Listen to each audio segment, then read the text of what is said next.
This past weekend was a busy time for my wife and myself. I'll tell you about that in just a moment. Plus, I have some very important stories that I need to share. This is Truth to Ponder with Bob Bierman. And welcome to the Monday edition of Truth to Ponder. And I'm your host, Bob Bierman. Brand new week. Here we are entering the second week of the month of December. Well, my wife and I had an opportunity to take a little bit of a trip over this past weekend. Now, for those that are regular listeners, you know I've been dealing with a health issue. So there were times over the past several weeks I wasn't certain if we could actually make this trip. I'm still recuperating from bladder surgery, and it makes travel not as easy or as comfortable as it could be. And you have to stop a lot more frequently. But it was an important trip. For me personally, my wife and I really wanted to make this trip. This is to a small church that is just launching in Georgia. A small congregation. They're in what we would call their soft opening. They have just a couple of families together. And I had a person to ordain as their clergyman, which is what I do in my ministry. And so we traveled from our home in Virginia, and, it took way over 5 hours. It should have taken more like 4, but it took like 5.5, 6 hours to make the trip. And then we got there Saturday afternoon. We met for a while Saturday evening, and then we had services on Sunday. Then I spent some time with the newly ordained individual, and we got back in last night. And yeah, I'm tired. I'm pretty beat. And like I say, this is the first kind of trip we've taken in months. I mean, I didn't realize how worn out I was. And the losing of blood that I've been dealing with, and still do to a degree, it can just wear you down. And so some days are not as easy as others, but I want to thank you for your prayers. And I'm thankful to God for the opportunity that I had to spend some time with this young guy. He and his wife are expecting their first child sometime into the summer of next year, and we pray for them. And he's one of these kind of people, and this is what I find so exciting, as he and I got to know each other better. He's the kind of a person that fulfills what you read in the Bible. Here I am, Lord, send me, send me. He will do anything in his power, take financial risk, whatever the Lord asked him and his wife to do, to serve God. And you don't find that as much anymore today, but there he is, putting his life on the line. And I have others that I'm talking to, and so I pray for health to keep me going so I'm able to do the things that I need to be doing in the days and the weeks and the months ahead. So I just wanted to say that at the beginning of the program, that we had this trip. So if I seem a little tired in my voice, you'll understand. I got a pretty decent sleep last night, but it was a long trip getting home and way after dark. And when you start getting a little older, you know what I mean, when you have to deal with trucks and people speeding on highways in the dark, in the mountains, it's not as easy as it used to be years ago. So keep me in your prayers. A lot of news stories in front of me today, and I'm having a hard time deciding which ones are the most important. But, I want to start with this one, and I'm sure the numbers will change today and into tomorrow morning, which is Election Day, for a runoff in the state of Georgia. Now, we were in Georgia, and we carefully maneuvered not to watch any television or listen to any local radio, because I know that we would have been inundated with political advertising for Raphael Warnock, primarily because there seems to be more money in his campaign coffer, and then Herschel Walker. And I want to just go on record today giving you my gut reaction. I could be wrong. This is just, I'm guessing here, but I'm going to give you an educated guess, and I think many of you may feel the same thing. If you look over history, let's put the potential for theft and cheating out of the picture just for the moment. Let's assume that never happens. I know that it does. I know that it did in Georgia in certain places, but let's just pretend it doesn't happen. There's another issue that is on the table that needs to be understood. It happened back in 2020, it happened in 2022, and it's happening in this runoff. Republicans are probably going to lose this election for the same reason that they lose in many places. They just will not come out and vote early. I'm telling you, they just will not come out and vote early. As of this past Saturday, 52% of the early votes have been cast by Democrats and only 39% by Republicans. And so what happens is what happens in Arizona. Republicans wait for Election Day because it's our tradition to come out on Election Day. Well, you're going to have to start playing dirty by the rules that your opposition is playing by. It happened in Pennsylvania. It happened in Arizona. Remember, Arizona, Republicans waited till Election Day, and then all over Maricopa County, half of the voting machines, at least, we know that over a third, mostly in, shall we say, strongly conservative areas, there were voting issues. Machines didn't work. Printers failed. They couldn't read ballots. People were waiting in lengthy lines for hours, and they got disappointed and left. Now, that could be by design. I'm not saying that it is, but it really could be, considering that the Secretary of State, the classless individual who is also running for governor of Arizona, she's the one that was implementing that election along with the Democrat-controlled Maricopa County. And so to have these issues show up election after election after election, you better start understanding that Democrats have got you pegged. They know full well you are not going to show up until Election Day. They're the ones guilty of voter suppression, not Republicans. That bill signed by Governor Kemp, and while he is far from my favorite Republican governor in the country and doesn't rank even in the top governors that I've known in the state of Georgia, the bill that was signed in the state, I think, was more than generous and stretching far beyond what the founding fathers of this nation ever envisioned in terms of availability of voting. The truth is that more Democrats have come out to vote and vote early and vote easily or by mail or by whatever than ever before in the history of the state. So these arguments from the Stacey Abrams and others fall, to me, they're pointless, fruitless, and feckless, fraudulent arguments. They're bizarre. But see, they believe in telling the big lie long enough so you believe that it was all voter suppression. What is really happening is Democrats have figured ways, legally, to suppress Republican voting.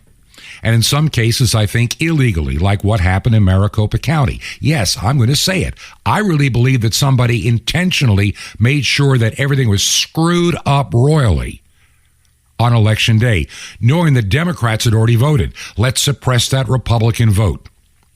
It happened. There's no doubt in my mind it happened. So the story is predictable. Democrats have already voted. Republicans will come out on Tuesday. And you watch. Maybe it won't be ballot printers running out of ink, tabulation machines jamming, but there may be long lines getting longer and longer. The Democrats don't care. They've already got their votes. They've already stuffed the ballot box. And those that'll be waiting for hours to vote for Herschel Walker will be largely Republicans. The Democrats will succeed once again in voter suppression. Question: When will Republicans ever learn? We worry about our votes, if you're conservative, being lost through fraud. I'm not even a registered member of the Republican Party anymore because they've gone to leftist for me. Mitch McConnell has lost me as a Republican. I'm a conservative, and I will vote accordingly. The Democrats didn't win any election because of Trump or Biden. They just mastered the art of getting out the vote. Early, never on election day, by mail, never in person, by absentee, through ballot harvesting, where they go out to nursing homes. They look for people that they know got ballots that are too lazy to go vote, and they have them helped in filling them out, and then they take them and drop them off in ballot boxes. But good old Republicans, we wait till that morning of Election Day, and we get up early and try to vote before we go to work or after, and then we get thwarted. We get trounced, and they laugh at us. Those silly Republicans, they're not going to learn. They're too stupid to learn that the Democrats have figured the voting out. If Republicans ever plan to win, they're going to have to get serious about playing by the newly established rules to make it fair. They need to get the vote early. They need to get their people and their base out. They need to harvest ballots the same way that Democrats do. What is good for the goose is good for the gander. I'm tired of this. Couple of other things, and I'm going to leave Georgia behind. The lieutenant governor of Georgia said he went to the polls, and I think he's lying through his teeth, and he decided when he got in there that he couldn't vote for either candidate, so he left. And he didn't vote for a Senate candidate. Well, I've got news for the lieutenant governor, and you are a vomitous disappointment in saying that, and here's why. You ran as a Republican in the state of Georgia. You ran in a primary. You had the party back you as a candidate. You also signed a pledge. And let me remind people, because I used to be a member in good standing and went to all the meetings of the Republican Party in several counties in the state of Florida. You sign a pledge that you will vote, and you will vote for all Republican candidates, bar none. Bar none. You ran as a Republican. You won as a Republican. You now have an obligation, unless you want to leave the Republican Party, which is your right to do. You made a solemn vow to support other Republican candidates. The fact that this lieutenant governor in the state of Georgia refuses to vote for Herschel Walker, whether you like him or not, he should be removed from the Republican Party immediately. And if the Republican Party in the state of Georgia, after what this man said publicly and on television, does not remove him, then your party is dead in the state of Georgia, because you have no guts, you have no fortitude, you have no honor, you have no integrity. In other words, you're acting pretty much like most Republicans, like Mitch McConnell and others, have done for years. You're swamp creatures playing loyal opposition. You're phony. You're frauds. And I'm done with all of you. I really am. Because we're not going to fix things at the ballot box. Sure, I voted this year. I really did. My wife voted this year. We really did. We voted absentee. We've already figured out the scam the Democrats have been doing. We were away for a season, so we voted absentee. Of course. So I don't want to be like Arizona, where 5,000 people signed in to vote on Election Day, but left before they could cast a ballot because the lines were too long and it was going way into the night. The Democrats count on chaos. They create it. Something else that needs to be said. I think we were sold a bill of goods on the Supreme Court nominees that were supposed to be truly conservative. This Supreme Court has been an absolute and total disappointment. Let's look at the state of Georgia. They changed the rules for the for the runoff election, but not by the legislature, by a judge. Once again, a judge got in the middle of it. And I would love for that judge to come on this radio program. He'll never do it because I'm going to call him out as the fraud, phony, and fake that he is, partisan hack, illiterate when it comes to the Constitution. The Constitution says emphatically, only the state legislatures set the time, date, and method of elections. It doesn't say a judge. It doesn't say a secretary of state. It doesn't even say a governor or lieutenant governor. It doesn't say a county council. It doesn't say a mayor. It says only the state legislatures determine the time, method, and place of elections. And so every time a state or federal judge gets in the middle of an election, you are committing a constitutional violation. Period. And every time the Supreme Court uses claims like no standing or, well, we don't know, we don't want to hear it, they should hear it and say, you have no authority in this, Mr. Judge. Shut up, sit down, and get out of the way. Leave the law intact as it was. That's what's giving the Democrats an advantage in Georgia. They got an extra week of early voting. Plenty of time to harvest another couple of 100,000 ballots. Our legal system in this nation is garbage. Just trash. Garbage. We have a legal system, not a justice system. It's legal, but it's not just. It's all about the money. I know people that have gone to jail because they can't afford to defend themselves, and they were definitely innocent. So I have issues with what our justice system has become. Mistakes can be made, but then you have prosecutors that on one side will not go after real crime, but they chase after, for political reasons, their enemies. They use the power of the courts, the FBI, and all kind of law enforcement and security agencies to chase after political enemies. The biggest fraud that I know is Christopher Wray at the FBI, and then you've got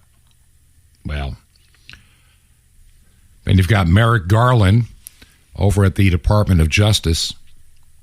I call it now the Department of Injustice. It's basically a political tool for the Biden administration. I call it the Biden administration only because he's the figurehead. Honestly, I don't think the man even knows what he's doing. He just shows up, reads his instructions, and there are people behind the scenes that are pulling all the levers. And they're pulling the levers to the destruction of the United States. And so I know that the odds of Herschel Walker winning in Georgia are pretty dim, because a judge changed the rules unconstitutionally and nobody fought back. Nobody took it to another level, and the Supreme Court of the United States wouldn't touch it anyway. So here we go again. When are you going to learn? You're not fixing it at the ballot box. I'm sick and tired of, Bob, don't worry, we're going to fix it in 2022. We're going to get the House and the Senate. Didn't happen. Barely got the House, and we're not going to get the Senate. You're not going to get it. Well, come 2024, you wait and see. We're going to fix it, and Jesus could return like it's post-mill, because we're going to fix it so good. Don't count on it. Stop counting on it. I'm getting sick of this, putting your hopes in politicians. And don't count on the mainstream media, social media, though it's going to be fun to watch what happens to Twitter over the next weeks and months. But, as long as the current Department of Justice or Injustice is in power, nothing is going to happen. The word will get out to people like you and I, but to those that watch MSNBC, to those that watch CNN, to those that just don't pay attention, they'll be clueless as usual and led around in their little utopia. And they'll believe every lie that they're told. You remember during the early days of the pandemic, a lot of people were beginning to say, this virus came out of a lab. And everybody in government, including Anthony Fauci, Collins, and all those, everybody, Francis Collins, Fauci, the people at the CDC, the people at the WHO, the WHO, all said, no. It came from a bat somewhere in China that ended up in a meat market in Wuhan. That's the origination. I'm looking at an article. This came out in 2015. 2015, 5 years before we ever heard the word pandemic. And this was a study from 2015. And this is where people like Fauci and others were already playing with these gain-of-function viruses. And a SARS-like cluster of circulating bat coronaviruses show a potential for human emergence. They were doing gain-of-function study. Ralph Barrick, University of North Carolina, Chapel Hill, EcoHealth Alliance, Fauci, all together were working on these things. They were creating these monster viruses. There's no doubt in my mind about it. And here we see some smoking guns out there that they were doing this years ago, yet they lie to you about it, and they lie to the United States Congress. They'll lie to the United States Senate. They'll lie on television. And they take U.S. taxpayer money, and they believe they are entitled like gods to do what they want. And they were also funding this illegal research on foreign soil. China, we know definitely. It is also very possible this kind of work may have been done in Ukraine. Yeah. We'll find out maybe someday. We'll find out.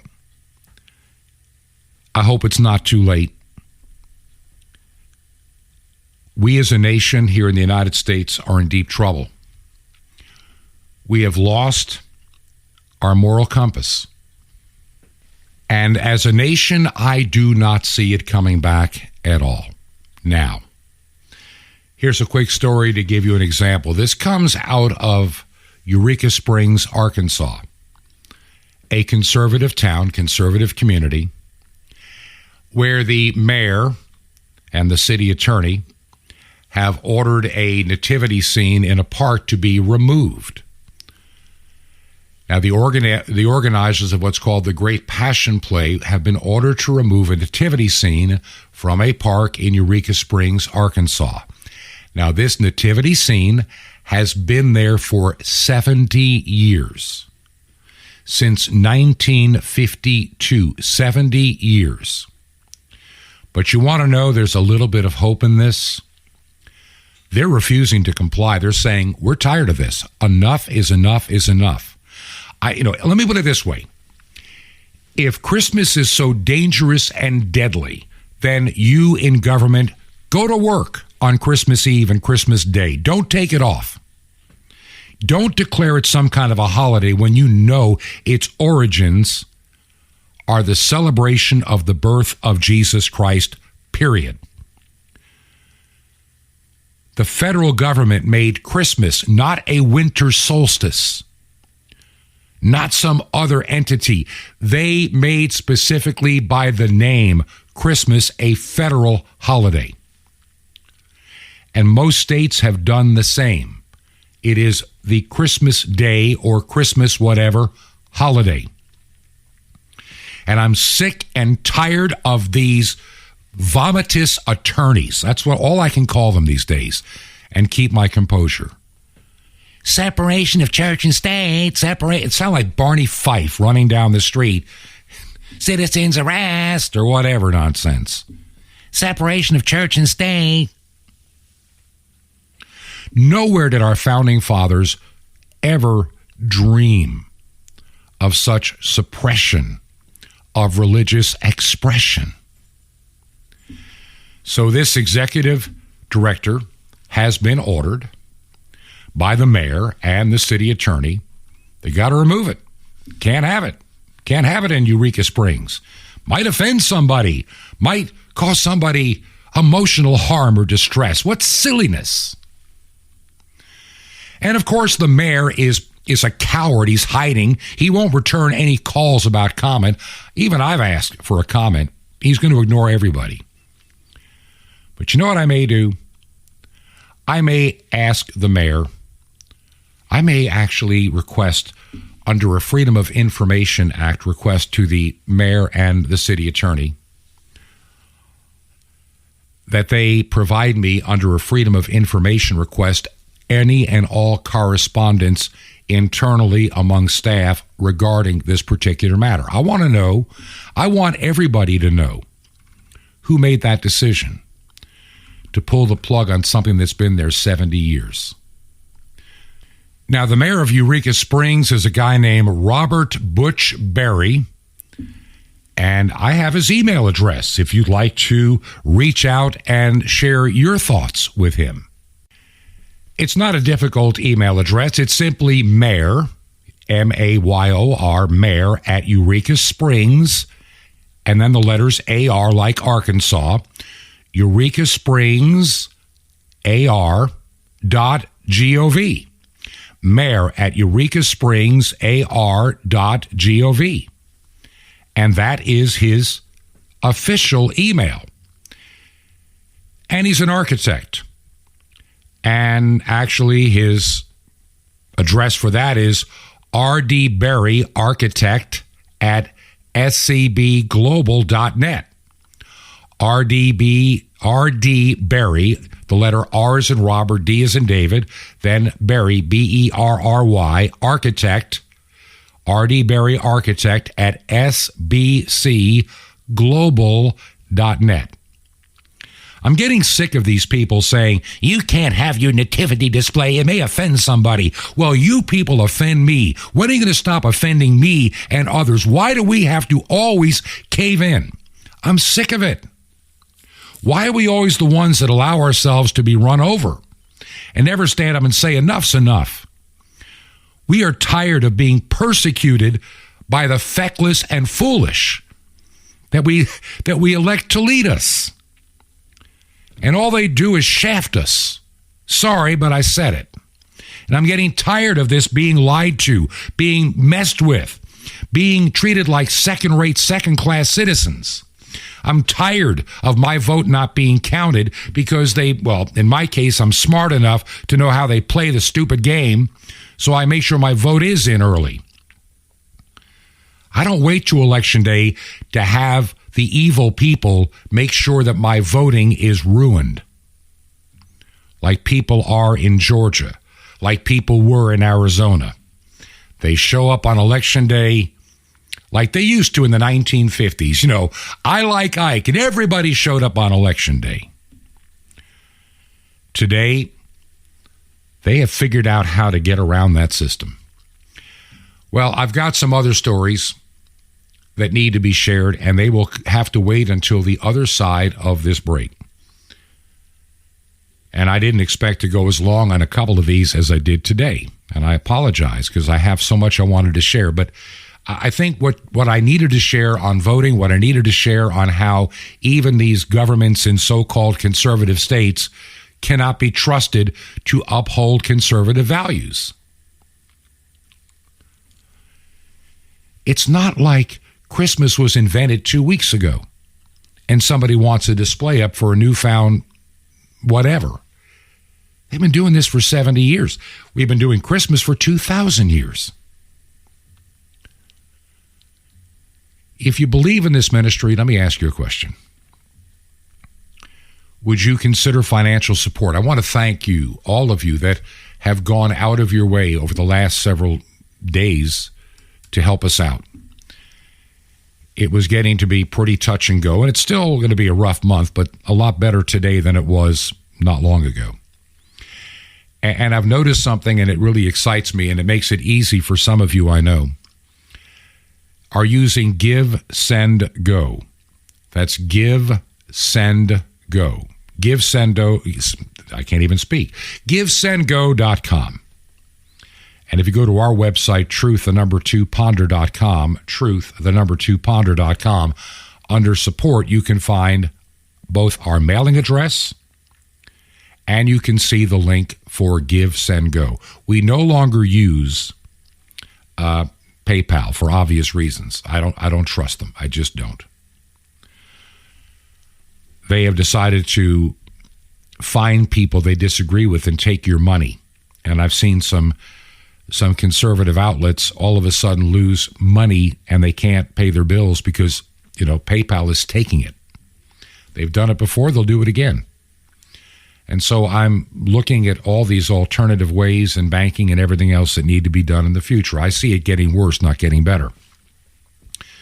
But Give, Send, Go has been excellent. And I want to thank many of you that stepped up. And there, I was surprised getting these emails saying that, that account is building up. And it's going to be a huge help later this week. So that's one way you can support us. If you don't use the internet, if you don't use any of that, we have a simple mailing address. If you make a check or money order payable to Ancient Word Radio, Ancient Word Radio. And our mailing address is Post Office Box 510. Post Office Box 510. And the city is Chilhowie, Chilhowie, Chilhowie, Virginia. And the zip code in Chilhowie, Virginia is 24319. That's 24319. Now, when I come back, I've got a couple of other stories that I really need to share with you. And I want to kind of set the tone for some things we need to really be getting a handle on in the days, weeks, and months ahead. I say this for a reason, not to be depressing to you, because I'm encouraged even in this bad news. I really am. I just know that we can never fix the United States at the ballot box alone. The ballot box is nothing more than a reflection of our nation, period. It's just a reflection. And yes, some of it is done by manipulating how people vote, but it's still a reflection nonetheless. We need to change people. So I went down to Georgia this past weekend. That's why we made that trip and spent that time with that small group as they begin to develop a new congregation. And I like I say, there are people literally I'm talking to in Nevada, in New Orleans, in Michigan, in South Carolina, North Carolina, that are interested in doing the same. And as my health improves, we are planning on doing a church here in our part of Virginia and perhaps even another one in Florida. So a lot going on in the ministry part behind the scenes that I'm involved with. And I'll share a few thoughts on that and other ways to expand, to grow the church, because too much of the church today has gone apostate. Too much of the church has gone entertainment. The true Christians, we're now the minority, let's face it. We are just a minority. And we need to, if your church body is, accepting things that are unscriptural and you're facing a challenge, contact me. We need to talk. And you can reach me at my email address, truth2ponder.com is our website, and my address is bob@truth2ponder.com. Reach out to me and share your story. Maybe there's something we can do to help. And with that, we will be right back. This is Truth to Ponder with Bob Bierman. The second response coming up. Shalom Aleichem. This is the nice Jewish boy, Jonathan Kahn, your Jewish connection, bringing you the riches of your Jewish roots in Jesus. Now get your pen out as fast as you can so you don't miss out on receiving a special free gift you're going to get and love in a moment. In the gospel, it says that Messiah, Yeshua, Jesus, was walking along the Sea of Galilee. He saw Simon and Andrew, the brother of Simon, casting their nets. He said, "Follow me. I'll make you fishers of men." It says immediately they left their nets and followed him. Now, you ever wonder about that? Why immediately they left their nets? I mean, that's an amazing jump that happens right there. For them to just drop everything over a man they never saw before. Well, The key is it was not the first time. If you read before in the Gospel of John, it turns out, for instance, Andrew was already a follower. He was already called to follow Messiah, but then apparently he had settled back into fishing. And so this is not the first calling. This is the second calling. And now he and Peter and others will answer it and they'll follow again. But this time it's going to change their life. So the true disciple of God doesn't just say yes to God, yes to Jesus once. They don't just say, I'll follow you once. They don't just drop their nets and leave everything once, but again and again and again. So you can't live on yesterday's yeses. You need to give him your yes every day. Your hineni, here I am, Lord, send me every day. You need to choose him every day. Become a disciple every day. Pick up your cross every day. Forsake everything every day. Drop your nets every day. Surrender every day. Seek him more and more every day. It's not the one-time answer that makes a disciple. It's the continual answer, the progressive, increasing answer. The good news is, even if you said yes before or no before, now is the time you can say yes today. That yes can change your life as if it were the first time, because for the disciple, the call of God and the answer is always for the first time. Okay, now, what if I offered you something priceless, wonderful, life-changing, and free? Here goes right now. Sapphires, it's as precious as it sounds, and it's guaranteed to help you have a life of victory and joy, and the incredible Mystery of the Temple Doors on CD. You'll love it. It's priceless and free. How do you get it? Easy. Just remember Jesus' real Hebrew name, Yeshua, and you dial it. Just call 1-800-YESHUA-1 for your free gifts.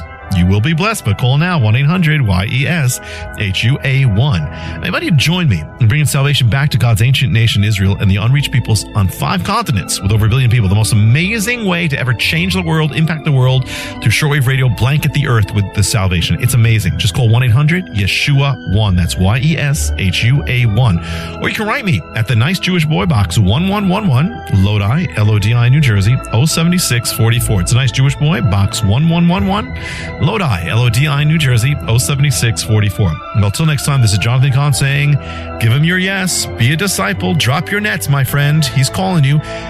Peace be to you, my friend, in Messiah, Or Haolam, the light of the world.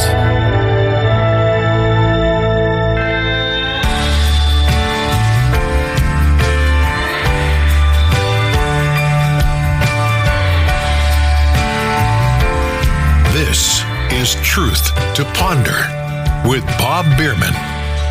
And welcome back to part 2 of Truth to Ponder for this Monday. And I'm your host, Bob Bierman. A little bit tired today. My wife and I were gone all weekend. We had traveled down to Georgia. And as I mentioned at the top of the program, it's the first time that I have traveled or been away from our home for any length of time. And yeah, it was not easy. And as we're still trying to heal, it did wear me out. So if I sound a little tired today, I truly do apologize. And we'll try to get some rest later and overnight and try to get back into our routine tomorrow. And as I mentioned early on with the program, that I really enjoyed the time we were away. As stressful as it was worth the time to be involved and ordain a young clergyman who is going to be, I think, doing wonderful things in ministry. And that's truly who I'm at heart. You know, I am less a partisan than I am somebody that is more committed to the Word of God. I just know that certain political parties are more friendly to God than others. And I'll just leave it at that. A couple of other news stories that I'm looking at that really caught my attention. And I want to share them, and I'm going to give you my take, and maybe you may not agree with everything I'm about to say, but that's all right. That's okay, too. There was a situation that occurred back just the other day. There's a restaurant called Metzger's Bar and Butchery in Richmond, Virginia. And a Christian ministry had booked a party at that restaurant. Okay, they booked the party. The restaurant had accepted their reservation. But just 90 minutes before the guest arrived, the LGBTQ staff of Metzger's Bar and Butchery in Richmond, Virginia, Metzger's Bar and Butchery in Richmond, Virginia, they canceled the event. And the reason they did that, they stated, Many on our staff are women and or members of the LGBTQ plus community. And this is what they wrote. All of our staff people with rights who deserve dignity and a safe work environment. And we do not support the right of diners who have differing opinions about marriage or pronouns. Okay, fine. Okay, if that's the way you want it, fine.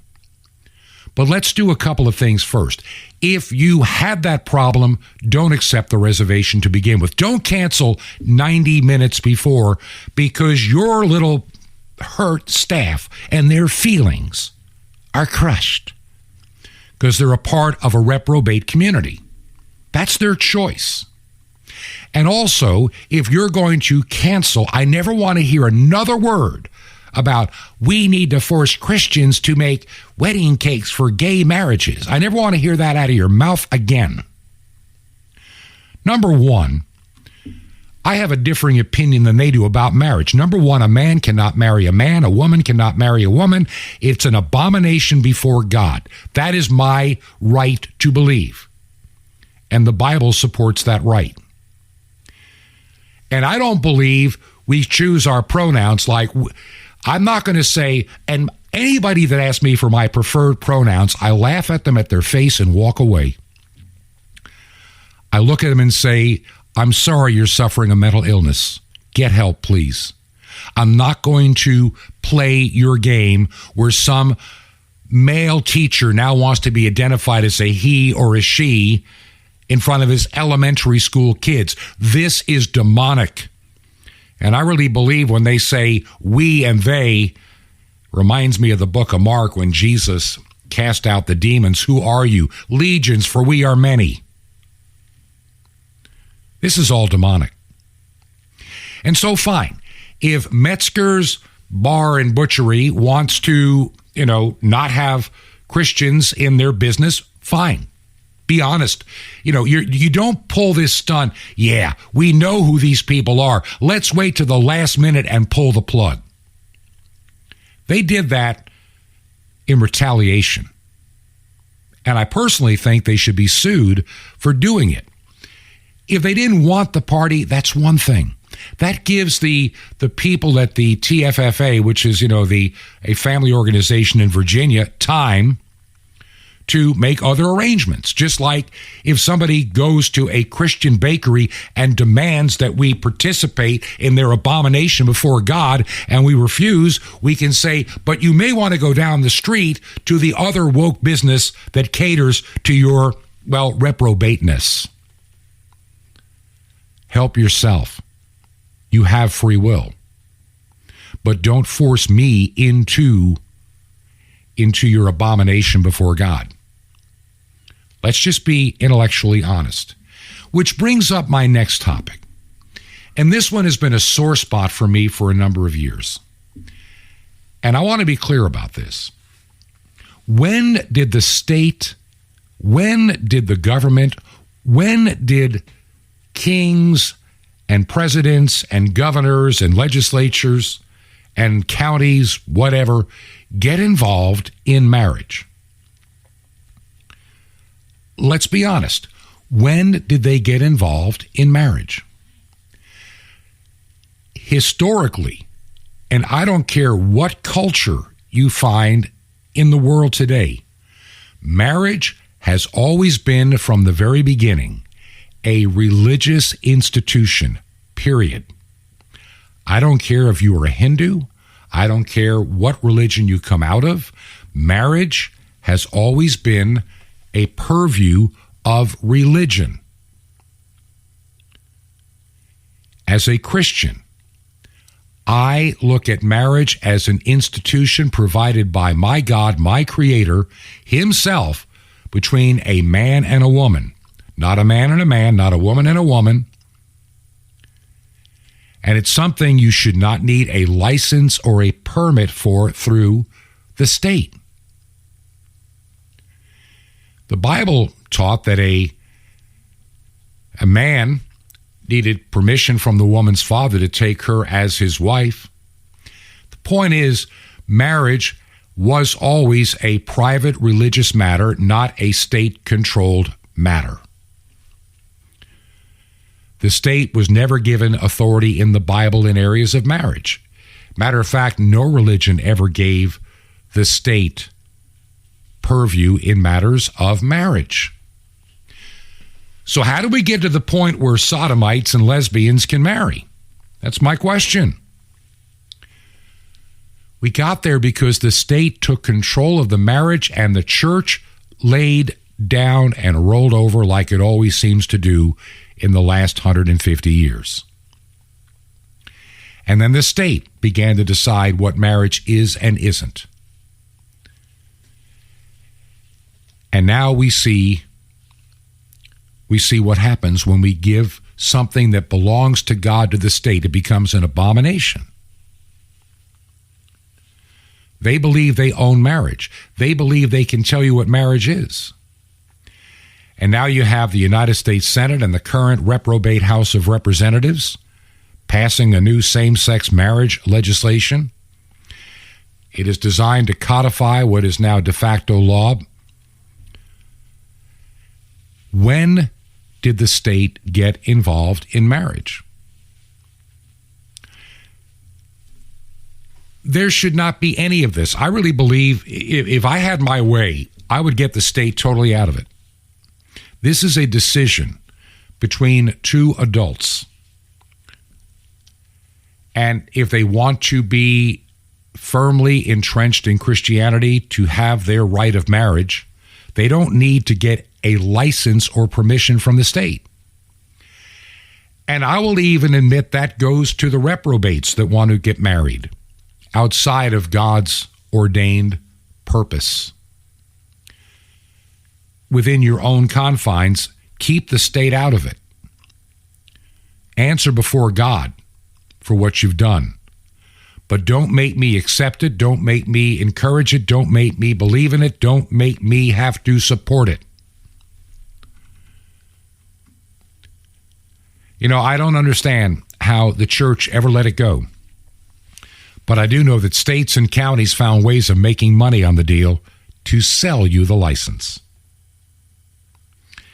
And I know that this marriage license law stuff was used in ways that are not scriptural over the years. And so I look at this family organization being told that the waitstaff is refusing to serve you, fine. And we still have cases in this nation where bakers and providers for weddings are being sued by gay couples because they won't serve them. Can we now sue that restaurant? Is that what you're saying? If we can't sue them, then I want every LGBT community activist to shut up, sit down, and never speak to us again. Never demand we do anything again. If we say no, it means no. Go away. Leave us alone. You have no standing. Maybe it's time that they hear they have no standing. I'll give Ron Paul, libertarian, he said back in 2012, I'd like to see all governments out of the marriage question. I don't think it's a state decision. It is a religious function. Because he said biblically and historically, the government was very uninvolved in marriage until recent times. Even monarchs didn't get involved. There was a time in the United States you didn't need permission from the state to get married. A young couple could go to a preacher's house and get married. They didn't need a big wedding. And of course, it's a business now. Big weddings are a business. You know it and I know it. We as Christians need to take back what is rightfully ours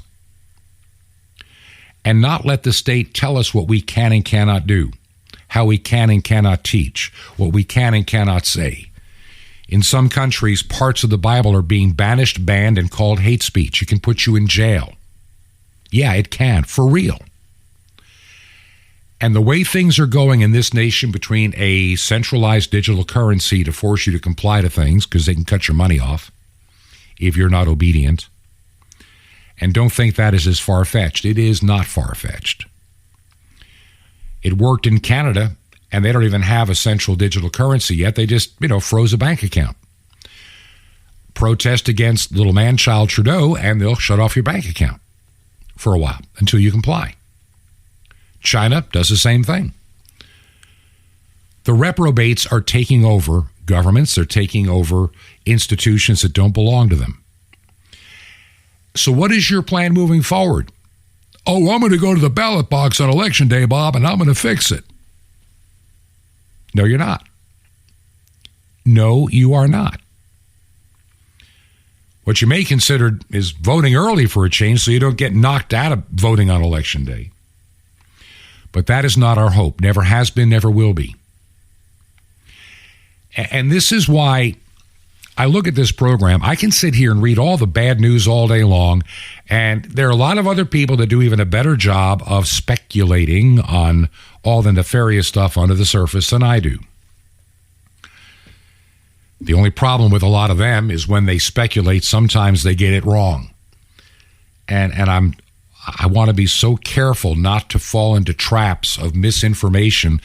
By the way, I really believe that the satanic people put stories out there to bait Christians to jump all over, to then repeat and share in their social media and in email threads and what have you, and at their churches and among their friends, over lunch, over dinner, over breakfast, to make you look like a fool.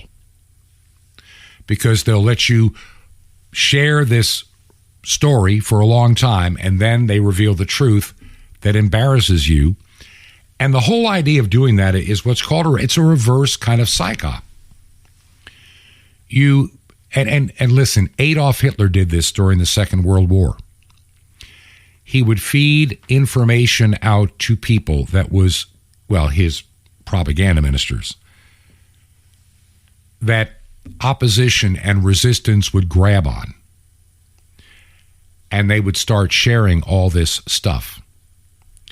And then they were exposed for sharing stuff that was absolutely not true, and they lose their credibility in the eyes of their audience.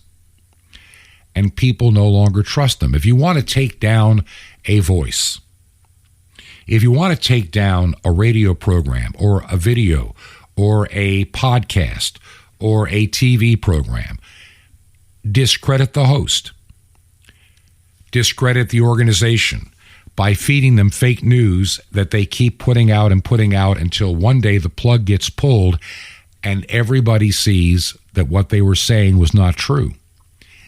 It is hard for any organization to recover if it has been done that well and for a long time. And I see a lot of these places that I look at for news that have fallen victim to that over time. They really have. They have repeated stories over and over again that really do turn out not to be true. And is it because these people were willfully giving misinformation? No, they were giving information that appeared on the surface, number one, to be in agreement with their position. Number two, was a scary headline, so they want to put it out there. And number three, they keep putting it out there because they're in the business of getting clicks or income or money. I know many ministries. I worked for one at one time that I can't tell you the number of times stories were put out on that program that ended up being wrong. The difference was they never came back to apologize when they were wrong. They just moved on, kept their mouth shut, said nothing, and went on to the next story. That, to me, destroys a ministry's credibility. It really does. So I don't buy into any of that. I just don't. So I'm very careful. I mean, I got hit once with a story when we had been gone and I was dealing with the surgery and I didn't have the time to do my normal vetting, and I started to push a story out that ended up being wrong. And something in my mind told me the next day, I better double check this. I just woke up and said, I just feel bad about it. Something didn't feel right. And in double checking, I did. And this has got to be about a month and a half ago. I did have a story toward the end of a program that was incorrect. And I corrected it the next day. Too late by the time I realized what had happened. And so I apologize to you for that. But I know many organizations that don't. And they need to. We all need to be careful. We all need to recognize from time to time those that hate us, those that want to destroy us, will sometimes succeed. And when they do, we have to be honest with the audience that we've been had, that we fell victim, and then warn others not to repeat that story if you hear about it elsewhere. Truth will win. Truth is truth. I'm beginning to believe something that I read a great article about, that sometimes if you tell a bigger lie, it's easier for people to fall victim to and believe. If somebody tells you something that is kind of the truth, but you can discern the difference easy, you will discern the truth easily. But sometimes if the person you believe has got credibility in what they are saying, now listen to me carefully on this one. If you believe this person has authority, background, wisdom, knowledge, and understanding, and even as far-fetched as what they are saying, to your mind, it just seems weird, you might believe it for one reason. You realize you don't know as much as they do. And maybe my perception is wrong, and they are right. And you can fall victim easy to a big lie. The bigger the lie, and they knew that in the Third Reich, the bigger the lie, the easier it is to sell. Now, in time, those lies get exposed. Look at those that are still in panic about the coronavirus. You know that over 90-some-odd% of the population, it ranges between 93 and 97% of the population in the United States and Canada have been exposed to COVID, have had COVID, or such a mild case they never knew it was COVID. And many that tested positive were not even COVID to begin with. But there's been exposure, and we have been getting to herd immunity.